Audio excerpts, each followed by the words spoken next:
Hi everyone.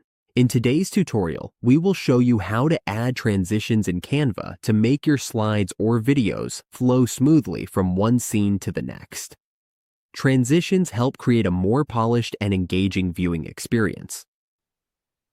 On the Canva dashboard, to add a transition to a video, we need to click the video where we want the transition to appear.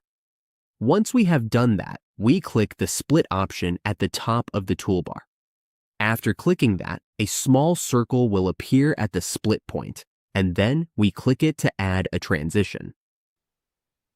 From here, we can choose which transition we want to use. Just select any option from the list available.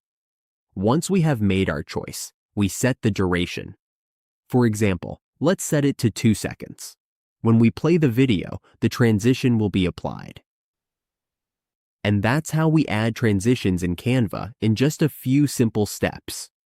Our designs will look more dynamic and professional.